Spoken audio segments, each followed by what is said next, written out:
Karena kalau kita bicara mafia itu kan suatu jaringan yang terstruktur, terorganisir, yang bertujuan dalam rangka apa? Melakukan suatu kejahatan. Termasuk di dalam masalah pertanahan.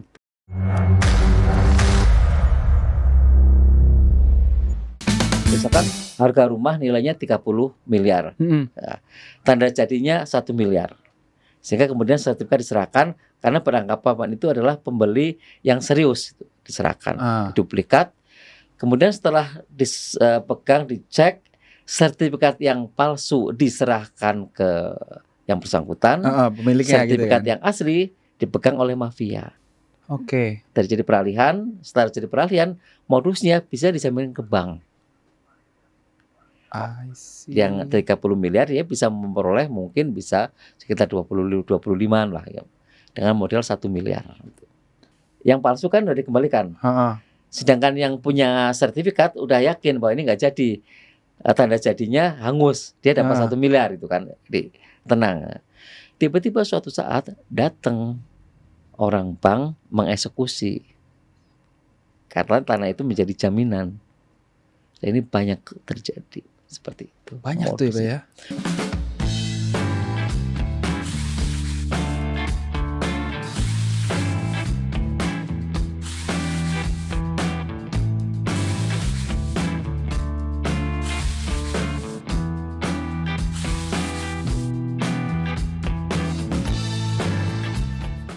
Halo guys, balik lagi di Tanya Mas Jordi. Kali ini kita lagi-lagi kedatangan tamu spesial, Bapak Ilyas Tejopriyono, Dirjen Penanganan Sengketa dan Konflik Pertanahan ATR BPN. Dan topiknya nggak kalah seksi sama jabatannya, mafia tanah dan sengketa waris. Selamat datang Bapak. Apa kabar Pak? Alhamdulillah baik Mas Jordi. Wah Pak, ini diskusi kali ini nih sebenarnya ditunggu-tunggu nih karena seksi banget ya, mafia tanah, sengketa itu topik yang sebenarnya ditunggu-tunggu nih sama penonton aku juga. Pak, sebelum kita masuk ke dalam topiknya nih, aku pengen tahu kenapa sih istilah mafia tanah itu ada? Kenapa disebutnya mafia? Kalau boleh jujur nih, yang mereka lakuin itu kan maling, Pak. Mana ada kita bilang maling itu mafia? Ya kan, terlalu keren. Itu dari mana itu mafia tanah muncul istilah itu? Ya, terima kasih nih Mas Jody memberi kesempatan kami untuk bisa hadir di acara podcast kali ini. Memang berbicara mafia tanah sepertinya sesuatu yang menjadi momok bagi kita semua. Karena kalau kita bicara mafia itu kan suatu jaringan yang terstruktur, terorganisir, yang bertujuan dalam rangka apa? Melakukan suatu kejahatan. Termasuk di dalam masalah pertanahan itu. Sebenarnya kalau di dalam istilah hukum, mafia tanah itu tidak dikenal.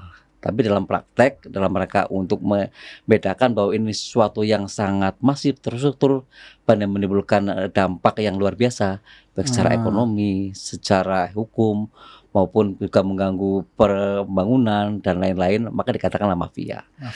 Kalau istilah hukum itu adalah kejahatan pertanahan. Itu kejahatan yang dilakukan secara struktur, masif, baik dilakukan oleh perorangan, maupun secara korporasi yang melanggar ketentuan hukum baik secara pidana umum maupun pidana khusus itu. Gitu. Jadi karena emang ini kayak terstruktur dan banyak jaringannya, seolah-olah kayak mafia gitu ya. Tapi yang saya standby sama statement saya nih, mereka terlalu keren buat disebut mafia gitu loh Pak ya. Tapi let's go back to the topic nih. Pak, kenapa sih sengketa itu masih banyak di Indonesia?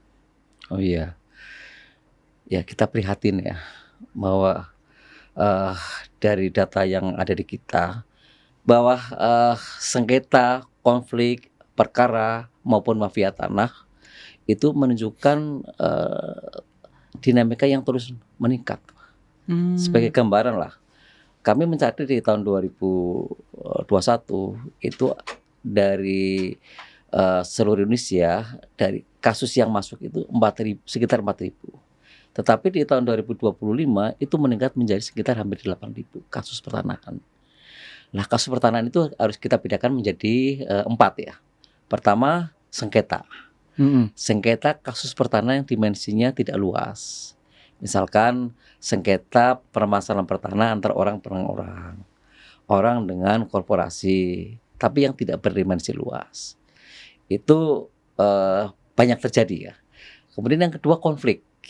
Konflik ini adalah kasus pertanahan yang dimensinya luas, yang bisa mengganggu dan menimbulkan dampak yang sangat luas, baik secara ekonomi, secara pertahanan maupun dari aspek legalitasnya gitu.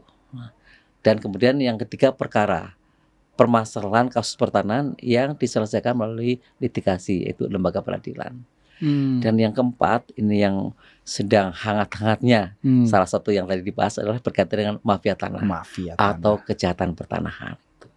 Khusus mengenai kejahatan pertanahan, perlu kami sampaikan, atau orang mengatakan mafia tanah, ini adalah kejahatan yang terstruktur, dilakukan oleh orang maupun badan hukum atau korporasi lah, atau jaringan-jaringan yang tujuannya adalah untuk bagaimana memperoleh tanah secara ilegal. Karena ini kaitannya dengan kejahatan, Kementerian ATR tidak mempunyai kemampuan untuk menyelesaikan, karena sifatnya pro justisia. Kalau sudah menyangkut kejahatan, maka itu pro justisia. Yang mempunyai kewenangan adalah aparat penegak hukum, kejaksaan dan kepolisian. Oleh karena itu, dalam rangka untuk menindak dan menghilangkan mafia tanah, kita membentuk yang nama Satgas Anti Mafia Tanah. Ada Satgas Anti Mafia Tanah, ya, yang terdiri dari unsur kejaksaan, kepolisian dan ATR BPN. Dan Satgas ini setiap tahun bersama-sama memberantas mafia tanah. Kayak joint venture gitu ya antara 3 lembaga. Penyelesaian secara bersama-sama. BPN menyajikan data berkaitan dengan dokumen yang ada di kita yang dijadikan sebagai barang kejahatan. Kepolisian melakukan penyidikan kejahatan pertanahan, kemudian kejaksaan melakukan penuntutan dalam satu wadah namanya Satgas Anti Mafia Tanah. Wah, keren banget. Ini terbentuk dari mulai tahun 2020. Dan terus bergulir sampai sekarang. Sebagai perbandingan, di tahun 2024 kita bisa menangkap dan memenjarakan mafia itu hampir sekitar 200. Dan potensi kerugian yang bisa kita selamatkan dari real loss, kemudian potensi loss di tahun 2024 57 triliun. Wow. Gede di juga. tahun 2025 baru kemarin kita melakukan namanya rapat koordinasi, kita expose, kita bisa menangkap 185 mafia tanah dengan nilai kerugian yang tercatat di kita, real cost maupun potensi cost 23 triliun. Wah. Nah, kalau dilihat angkanya, memang kejahatan pertanahan itu luar biasa, mengganggu ekonomi. Emang cuma sekedar maling, cuma kalau angkanya segitu jadi kayak mafia cocok juga sih emang ya. Gede juga soalnya. Itu belum semuanya bisa terungkap. Dan belum semuanya. Ini baru sebagian yang kita lakukan, tapi ada yang belum tersentuh atau belum masuk dalam Satgas Mafia Tanah.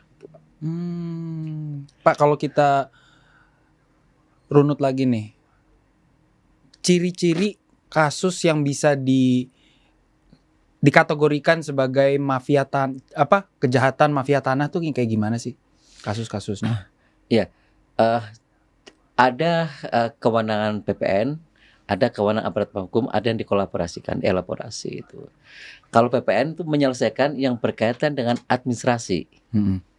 Administrasi, karena tugas kita adalah instansi yang berkaitan dengan administrasi pemerintahan. Tapi kalau kemudian ditemukan adanya dokumen, adanya perbuatan yang mengarah kepada pidana, misalkan pemalsuan. Kemudian juga pemalsuan itu macam-macam. Ada pemalsuan alasak, ada pemalsuan orang, orang di figur. Jadi misalkan seseorang namanya A, tapi kemudian A berada di mana atau sudah meninggal di figur A orang lain. Ada pencitraan figur, pemalsuan itu. Kemudian juga ada banyak hal lah. Jadi variabel modus-modus mafia tanah itu banyak sekali. Hmm. Ada nggak Pak modus barunya mafia tanah? Kenapa kan di zaman digital ini apalagi ya, saya logikanya sih mikir kayak wah ini bisa jadi ada modus baru nih mafia tanah, memanfaatkan teknologi, memanfaatkan media sosial kah, whatever it is gitu ya. Ada nggak modus yang baru-baru ketemu gitu? Oh, ada. Dan mafia tanah itu bermetamorfose. Aduh serem juga sih. Kita mencoba menutup ruang mafia tanah dengan berbagai cara ya. Dari mulai pendekatan hukum melalui Satgas Mafia Tanah, kemudian regulasi, dan di Kementerian ATR BPN mencoba dengan melakukan digitalisasi elektronik dalam rangka untuk menutup ruang mafia tanah. Tapi kemudian muncullah mafia-mafia dengan modus-modus yang baru yang katanya bermetamorfose. Baru-baru ini yang kita ungkap adalah kejadian di salah satu provinsi, tidak kami sebutkan lah. Modusnya apa? Mafia ini mengklaim sebagai orang ATR BPN, mengklaim punya identitas, punya alat, punya kantor. Jadi semacam membentuk kantor cabang BPN. Nah, kemudian yang bersangkutan karena sekarang sistemnya ada elektronik, membuatan tautan website yang sama persis dengan yang ada di kita, hanya yang dirubah sedikit aja. Misalkan atrpn.id, atrpn ganti apa gitu loh. Dan kemudian yang bersangkutan juga punya teknologi untuk melakukan pemetaan, kemudian pengukuran. Dan yang disisir adalah bidang-bidang tanah yang dicek di bumi ATR itu masih kosong. Kemudian bidang tanah yang kosong itu karena belum terdaftar di kita, itu menjadi objek secara digital. Diukur secara digital, dimasukkan dalam tautan, masuk dalam website, sehingga kemudian ada barcode juga. Begitu di barcode akan keluar juga gambar. Gila. Sehingga apa? Metamorfosis ini luar biasa. Semakin kita ingin menutup ruang, semakin mereka pandai untuk melakukan suatu kejahatan. Ini terjadi dan korbannya sangat banyak. Satu. Yang kedua, masyarakat seolah lebih percaya dengan kantor yang seperti ini karena biaya murah, cepat, dan hasilnya elektronik, Pak. Ini serem banget sih Pak dengernya. Nah, ternyata setelah kemudian kita laporkan, ini yang melaporkan ATR BPN. Karena kalau nggak kita laporkan akan banyak korban-korban. Sehingga yang disajikan oleh yang bersangkutan di samping digitalnya terekam di dalam tautan yang mereka buat, juga secara fisik bisa di-print.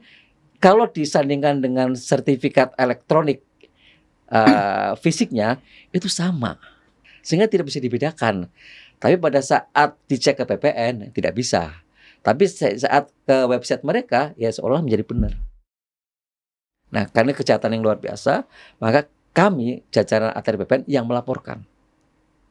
Dan sekarang sudah P21 sudah ditahan, sedang proses untuk persidangan.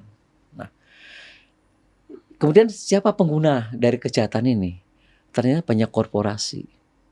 Justru korporasi menjadi korban. Saya mikirnya juga, ini kan effortnya gede banget ya. Mereka duitnya dari mana gitu loh. Ya nanti akan lebih jelasnya nanti rencana mau dirilis mungkin dalam waktu yang tidak terlalu lama. Mudah-mudahan bisa kita lakukan itu. Amin. Dan tergantung dari situasi dan kondisinya itu, Pak. Ini saya nggak habis pikir bisa segitunya gila. Mafia itu tanah. Secara elektronik aja masih bisa dilakukan kejahatan, Pak. Dan tanah yang disisir adalah tanah yang memang di kita belum terpetakan. Kita ada semacam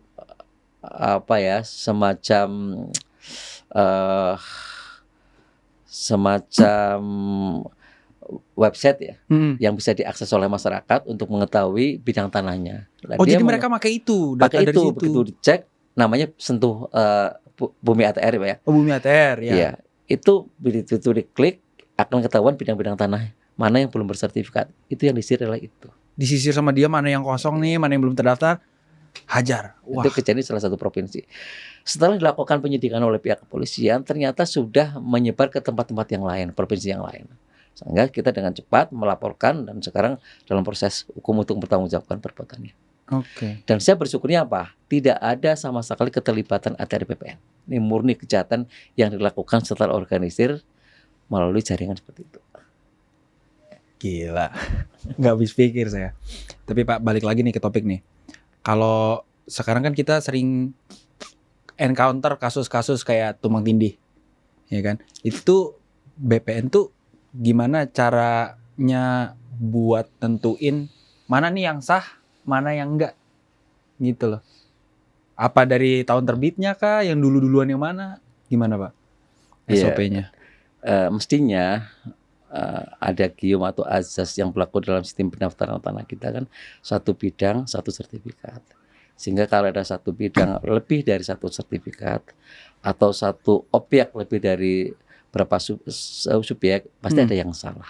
Itulah. Iya. Untuk menentukan salah dan yang benar, ini yang tadi kita sampaikan bahwa sistem pengukuran kita itu kan dari waktu ke waktu itu berubah-ubah gitu. Ada satu era di mana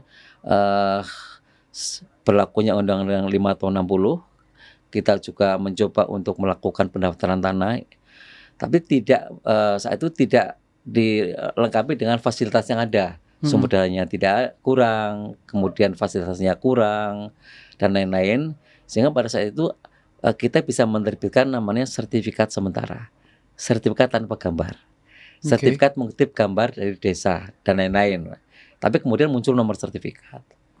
Kemudian dalam perkembangannya juga kita melakukan pengukuran, tapi belum bisa dipetakan dalam peta pendaftaran tanah, sehingga gambarnya itu melayang.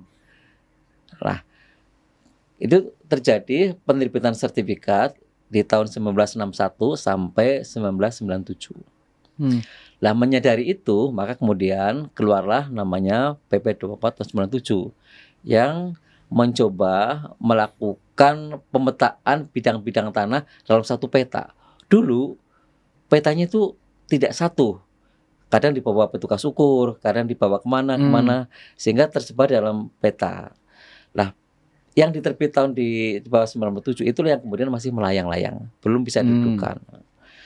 Nah, inilah yang potensi kemudian menjadi tumpang tindih. Begitu di dalam data kita itu masih kosong. Ada orang yang memanfaatkan dengan menggunakan alas hak tertentu seolah sebagai pemegang hak, terbitlah sertifikat menjadi sort of overlap. Nah, kalau ada overlap seperti itu, apa langkah yang bisa kita lakukan? Saya selalu menyampaikan kepada teman-teman bahwa apabila terjadi tumpang tindih, maka yang harus menyelesaikan ATR BPN, bukan pengadilan. Kalau pengadilan, bagaimana akan memutus seandainya dua-duanya adalah produk BPN? BPN yang harus bertanggung jawab menyelesaikan. Nah, untuk mengetahui mana yang benar mana tidak benar, maka dilakukanlah penanganan kasus pertanahan. Kita punya regulasi diatur dalam Permen 21 tahun 2020. Di situ akan diatur tahapan-tahapan dalam rangka untuk mengungkap mana yang harus kita batalkan, mana yang harus kita pertahankan. Tapi yakinlah bahwa ATR BPN akan berupaya semaksimal mungkin agar produk yang dikeluarkan itu menjadi prudent. Kalau ada sertifikat, pasti harus ada yang dibatalkan salah satu. Dan kita bertanggung jawab apabila kemudian dibatalkan, nuntut kemanapun kita harus bertanggung jawab karena kita yang mengeluarkan produk itu. Tapi kalau buat masyarakat yang kena tumpang tindih itu, solusinya buat mereka gimana? Langkah pertamanya dulu deh.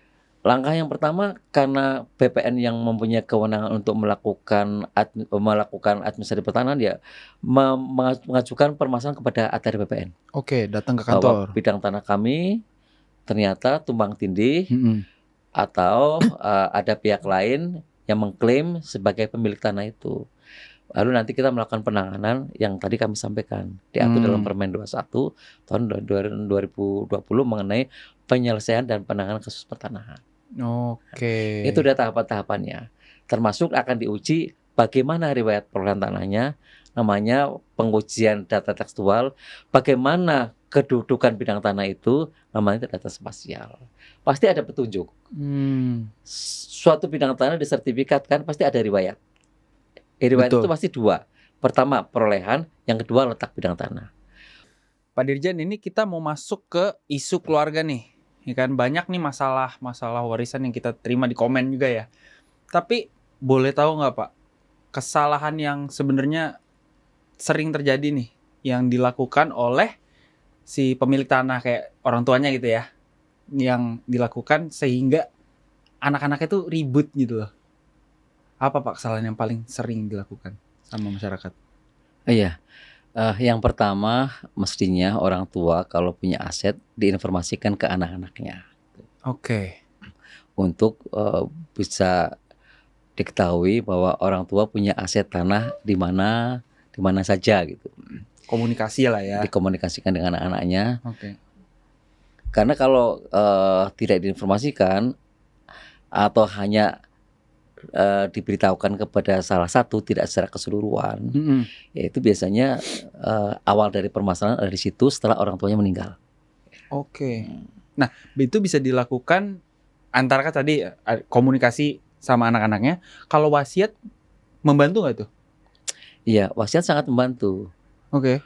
Wasiat adalah pernyataan yang disampaikan oleh pemilik tanah atau orang tuanya yang disampaikan melalui notaris. Apabila dia meninggal, maka dia berwasiat asetnya mau diapakan, apakah diwariskan atau dihibahkan atau dilakukan dengan bentuk-bentuk yang lain sesuai dengan keinginan dari pemberi wasiat itu, Pak. Oh, jadi buktinya biar lebih konkret gitu ya. Iya. Jadi nggak cuma sekedar, hey, nah nih saya kasih tanah segini buat kamu, terus besoknya udah lupa dia.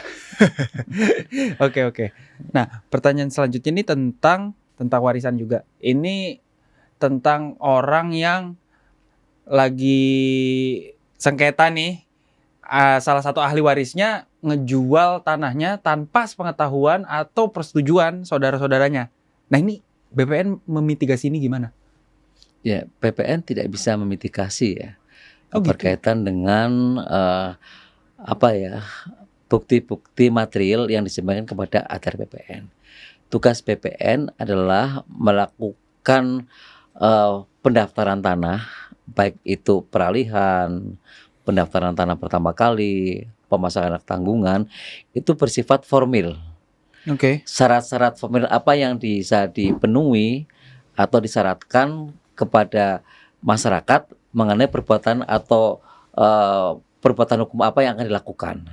Misalkan apabila ada peralihan berkaitan dengan waris, maka yang dibutuhkan oleh ATR BPN adalah ada sertifikatnya, ada keterangan waris.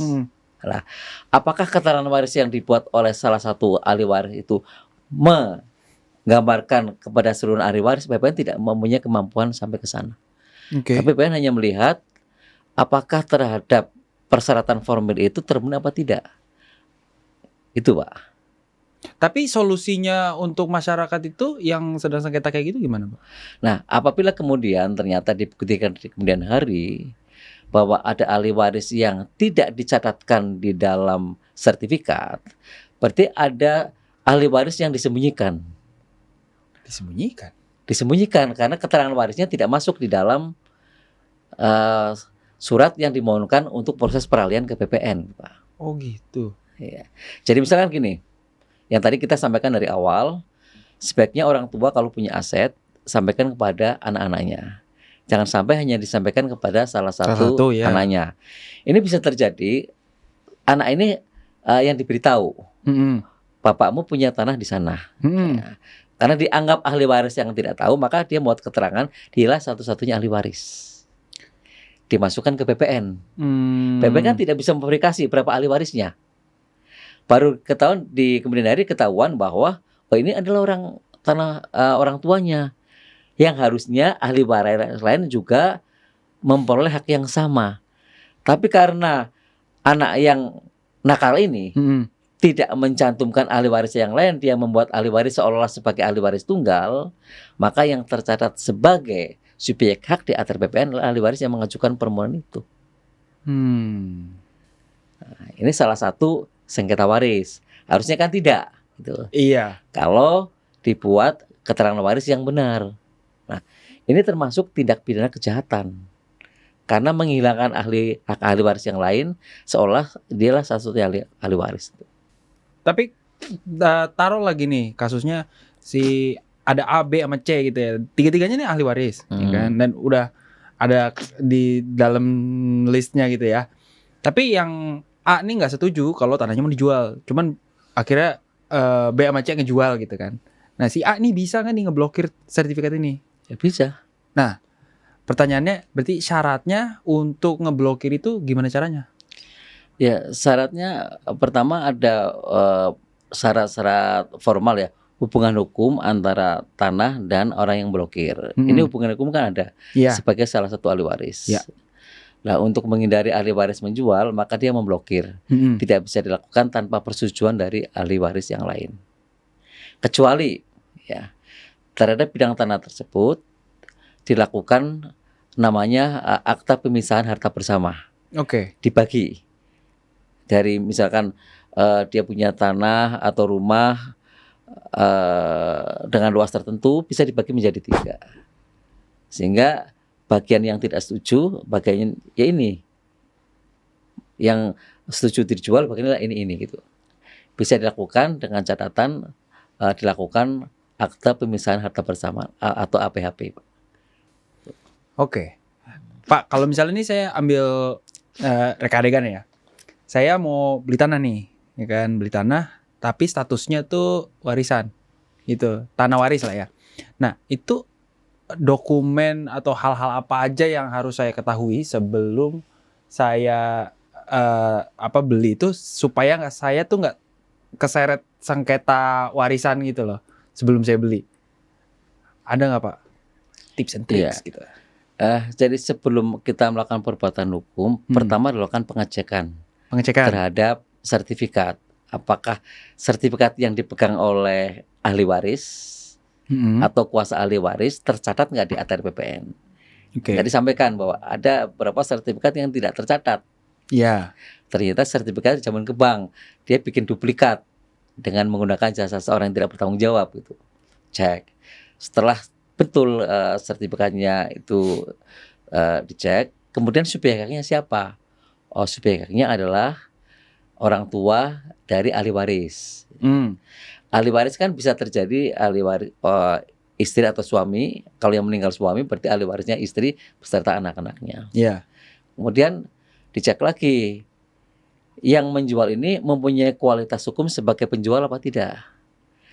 Untuk mengetahui apakah punya kualitas sebagai penjual atau tidak, dibuktikan dengan apa? Keterangan waris. Ada pewaris yang sudah meninggal, yang tercatat sertifikatnya di ATR BPN atau di kantor pertanahan. Setelah tercatat, kemudian dicek anaknya ada berapa. Buktikan keterangan warisnya mana, adalah ini. Gitu. Tapi akan lebih baik lagi sebelum dibeli tanah itu agar dibalik nama dulu kepada ahli waris.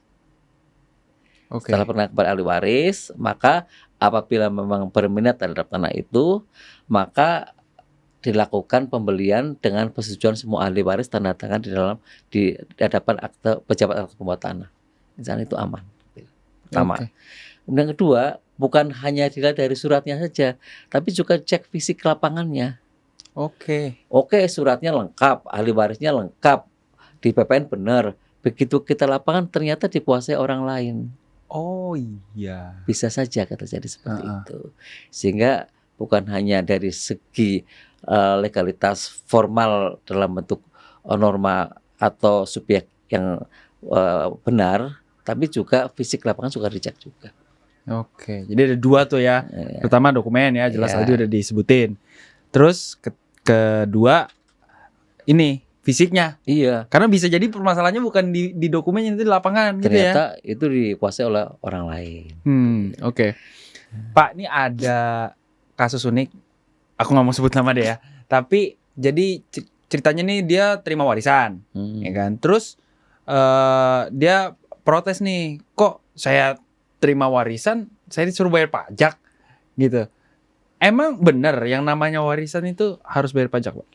Iya bayar. Dia kan menerima sesuatu yang dia tidak beli. Masa nggak berbagi kepada negara sih, Pak? Nah, khusus waris itu ada aturan sendiri. Seandainya nilainya di bawah 300 juta tidak kena PPHDP. Oke. Waris nggak kena PPH. PPH kan pajak penghasilan, yang menghasilkan kan biasanya yang menjual, udah meninggal. Iya. Sehingga hanya dikenakan PPHDP, biaya pelontaran bangunan. Nilainya adalah kalau di bawah 300 juta tidak kena. Kalau di atas 300 juta, maka sisa dari 300 juta pajaknya 2,5%. Contoh kayak misalnya nilainya 600 juta deh. Itu ngitung-ngitungnya gimana, Pak?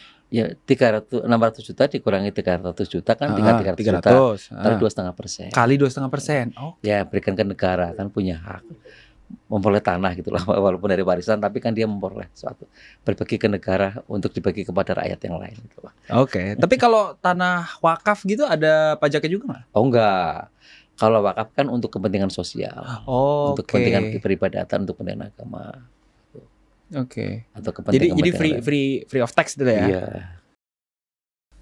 Misalnya nih Pak ya, ada orang tua ngewakafin tanahnya. Terus pas tanah itu diwariskan, orang tuanya udah nggak ada gitu ya, ahli warisnya tuh nggak terima. Nah itu solusinya gimana? Iya, wakaf itu kan dilakukan oleh seseorang pada saat status hukum yang mewakafkan itu kan tunggal sebagai pemilik. Oke. Belum masuk harta warisan. Iya. Sebelum dia meninggal kemudian diwakafkan, kedudukan hukumnya sudah dialihkan melalui wakaf. Oke. Kemudian ada ahli waris meninggal, tidak ikhlas diwakafkan. Nah perbuatannya itu terjadi kan sebelum orang tuanya meninggal. Sama saja, orang tuanya punya tanah menjual kepada pihak lain semasa orang tuanya masih hidup, masih ada anak-anaknya. Iya. Kan tidak perlu harus persetujuan anak-anaknya. Kalau yang tercatat sebagai pemegang haknya itu adalah orang tuanya, paling persetujuan istri. Iya. Kalau itu berasal dari harta bersama. Tapi kalau harta peninggalan tidak perlu persetujuan dari istri. Nah, ini sama dengan wakaf. Semasa dia masih hidup, tidak terhalang dia melakukan perbuatan hukum apapun, termasuk mewakafkan atau mengalihkan pada pihak lain. Seandainya kemudian mewakafkan, bagaimana kedudukan wakafnya? Sah. Karena dilakukan oleh subjek hak, dalam ini orang tuanya yang masih mempunyai kewenangan untuk melakukan perbuatan hukum yang merdeka, yang tidak terhalang dan terganggu oleh siapapun gitu. Kalau kemudian ada yang mempermasalahkan, kok ini tanah orang tua kami diwakafkan tanpa persetujuan dari para ahli waris, ya tidak perlu, karena kedudukan ahli waris itu belum muncul sebagai subjek hak yang menghalang-halangi perbuatan. Ya belum punya lu. Iya, masih punya orang Apa tuanya. urusan lu? Oke, tapi kalau mereka, let's say taruhlah mereka tetap bandel gitu ya. Iya. Ngelakuin itu gitu. Konsekuensinya apa tuh, Pak? Kalau secara administrasi kan terpenuhi syaratnya. Syarat subjeknya terpenuhi, syarat objeknya terpenuhi. Sehingga salah satunya lembaga yang bisa menyelesaikan adalah silakan gugat ke pengadilan. Oke. Pengadilan sebagai sarana untuk memperoleh keadilan seadil-adilnya gitu. Buat teman-teman nih yang tanahnya tuh diserobot atau diambil orang gitu lah ya istilahnya. Itu penyelesaiannya gimana sih? Lapor polisi dulu kah atau ke BPN buat mediasi? Iya, kalau tanah diserobot, ya yang nyerobot harus kita laporkan ke polisi ya. Ya, penyerobotan itu kan perbuatan fisik, menguasai tanah di atas tanah yang bukan haknya. Ada aturan hukum yang bisa menjerat orang yang nyerobot itu ke dalam ranah pidana. Oke. Itu. Nah itu yang pertama itu ya. Yang kedua, yakinkan bahwa bukti kepemilikan tanah itu disimpan dengan baik. Caranya? Ya sertifikat. Sertifikat penyerobot kan bisa aja sertifikat yang diserobot, kemudian tanahnya yang diserobot juga gitu. Iya itu kan. Ya. Simpan sertifikat dengan baik, jangan mudah memberikan sertifikat kepada siapapun dengan bujuk rayu apapun. Karena banyak terjadi kasus tanah yang dilakukan oleh mafia berawal dari dengan mudahnya seorang pemilik sertifikat menyerahkan sertifikat kepada pihak yang merasa atau yang berkeinginan untuk membeli. Ada beberapa contoh bisa kami jelaskan di sini ya. Boleh Pak, silakan Pak. Sebagai Seru contoh nih. terkadang mafia itu menyisir terhadap rumah-rumah yang ada papan rumahnya mau dijual gitu, Pak. Oh Ya. gitu.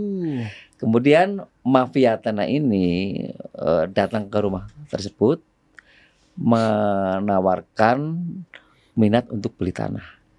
Gitu ya. Oke. Kemudian terjadilah nego.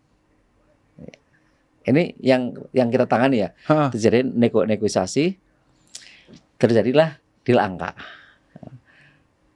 Tapi kemudian tolong kami pinjam sertifikatnya untuk dicek di BPN. Oke. Ya. Kemudian sertifikat itu diserahkan. Oh. Diserahkan, kemudian dicek BPN. Sebelum dicek BPN, itu diduplikat dulu. Oh. Ini I kita masih see. bicara manual ya. Ya. Karena sekarang kita masih banyak sertifikat manual kan. Ha-ha. Oleh yang bersangkutan dengan oknum-oknum tertentu diduplikat. Kemudian pengecekan itu dilakukan dengan sertifikat yang asli. Sertifikat yang duplikat diserahkan kepada yang punya sertifikat sebenarnya. Nah, sebelumnya kenapa kemudian orang dengan ikhlas menyerahkan sertifikat untuk dilakukan pengecekan? Karena dilakukan pembayaran tanda jadi. Oke. Misalkan harga rumah nilainya 30 miliar.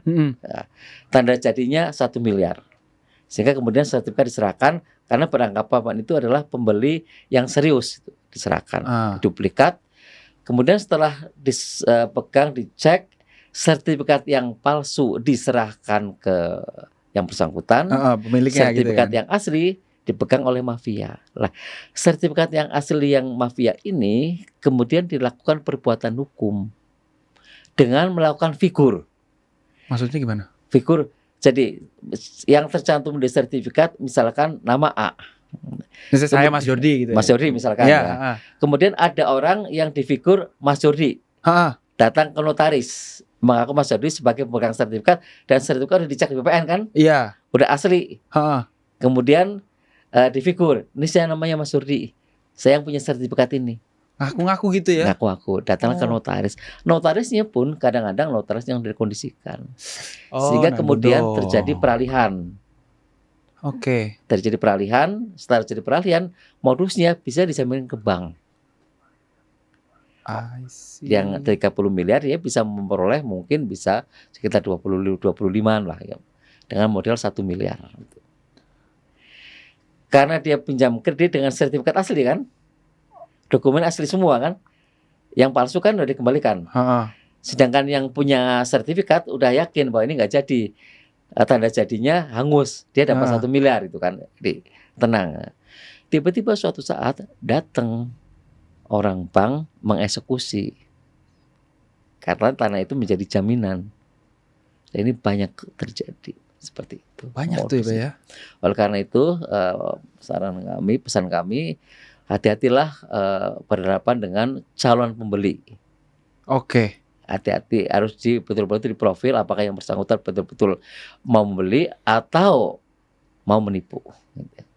Oke, berarti buat saya yang mau jual tanah saya itu, jual rumah saya itu ya, sekaligus tanahnya juga, itu sertifikatnya nggak boleh saya lepas tuh ya? Jangan sampai sertifikat tuh lepas, diserahkan sedemikian rupanya. Dan ini bukan hanya satu kasus, ada beberapa kasus dan itu terjadi di ibu kota, di Jakarta. Oke. Gimana tuh? Saya tidak sebutkan namanya. Tapi kasusnya boleh nggak dibahas di sini?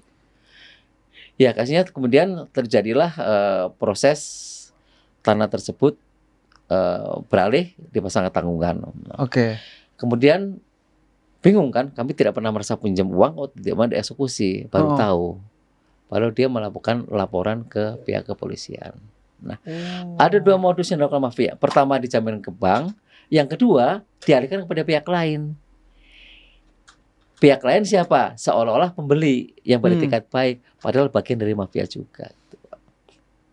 Waduh, Ya, itulah terjadi seperti itu. sindikat. Emang nggak salah sih. Ya, Namanya mafia itulah. oke. Nah, tadi kan kita ngomongin pembeli itikat baik nih ya. Ini saya mau tanya kewajibannya buat si pembeli ini untuk ngecek tanahnya itu sampai mana sih? Yang Supaya nanti tuh asetnya terlindungi gitu loh, Pak. Iya, ya.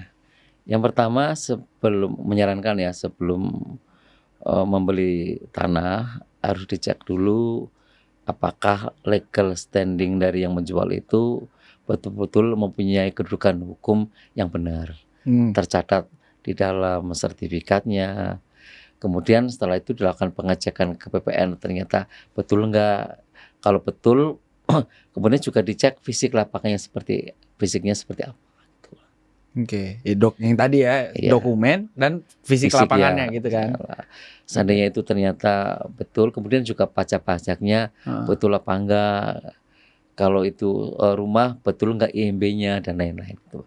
Sehingga sedetail mungkin harus dilakukan penelitian. Nah, biasanya itu dipandu oleh PPAT yang baik gitu. Oke, kita sekarang lagi banyak-banyak beritanya tentang sertifikat elektronik ya. Ini sertifikat elektronik ini sebenarnya seampuh apa sih dalam memberantas mafia tanah? Ya, sertifikat elektronik tidak bisa digandakan, tidak bisa dipalsukan, karena sertifikat elektronik itu adalah yang menyimpan adalah pangkalan data. Oke. Nah, pangkalan data kan tidak bisa ditembus, kecuali yang tadi itu. Ya. Bikin kantor abal-abal, membuat tautan atau akun atau website seolah-olah kantor pertanahan, ya, itu yang bisa dilakukan itu. Tapi kalau dari segi security data kita tidak bisa diduplikasi. Oke. Tapi itu kan kalau website abal-abal itu kan nggak bisa, ya tadi ya nggak bisa duplikasi kan, dan dia nggak bisa malsuin data gitu. Dia pakai data buat ngejual ke calon korban kan gitu. Dan itu bukan kantor resmi ATR BPN yang dibuat. Jadi kalau kantor yang ada di kita itu untuk data elektronik atau sertifikat elektronik masuk dalam pangkalan data. Pangkalan data bagaimana orang akan masuk, nggak bisa, Pak. Iya. Oke. Itu sangat secure. Termasuk sertifikat sertifikat hard copy-nya kan kita juga masih memberikan dalam bentuk hard copy sertifikat elektronik. Iya. Itu kan ada juga security pengaman-pengamannya dan itu bisa di barcode akan keluar gitu, Pak. Dan itu termasuk kertasnya dan lain-lain itu kan punya ciri khas sendiri, Pak. Kalau orang BPN paham masalah itu. Oke. Ini terakhir nih, Pak ya. Nah, tujuan dari elektronik salah satunya adalah bagaimana kita memangkas atau memberantas para mafia yang bermain dalam pemalsuan dokumen itu. Yes. At least satu modus mereka eliminated kan gitu. Ya. Pak, nih pertanyaan terakhir nih. Ada nggak pesan untuk masyarakat supaya tanahnya tuh aman gitu ya, dan secara hukum tuh mereka kuat gitu? Bisa nggak disampaikan ke teman-teman, Pak? Pada masyarakat, kalau punya tanah belum bersertifikat, segera diajukan sertifikat. Kalau yang sudah punya sertifikat, tolong sertifikatnya dijaga dengan baik, jangan mudah diberikan kepada siapapun. Karena kalau diberikan kepada orang yang tidak jelas bisa disalahgunakan dengan berbagai modus itu, Pak. Yang pertama. Kemudian yang kedua, bagi Bapak dan Ibu masyarakat yang punya tanah, di samping menjaga sertifikatnya juga jaga fisiknya. Jangan kemudian tanah itu tidak dijaga, tidak dipelihara, itu gampang sekali dimasuki oleh para mafia. Karena salah satu modus dari mafia tanah adalah melakukan dan menduduki secara ilegal bidang-bidang tanah yang tidak dikuasai oleh pemegang haknya. Itu Mas Edi. Waduh.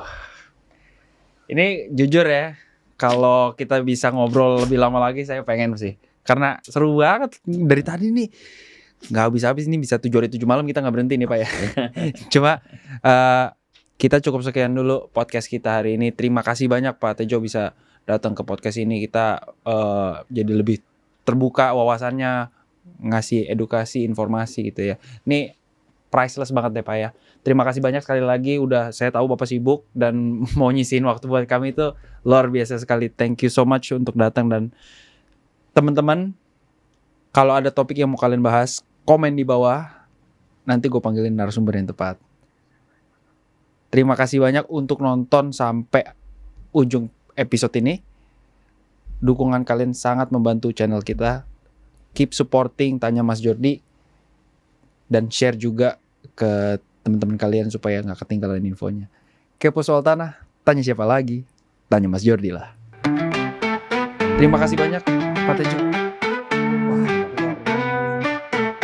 Tanya Mas Jordi, jawab semua tentang tanah. Dari hak hingga sertifikat tak ada yang terlupa. Dengan setiap kata kita jadi paham. Tanah yang aman, hak yang terjaga.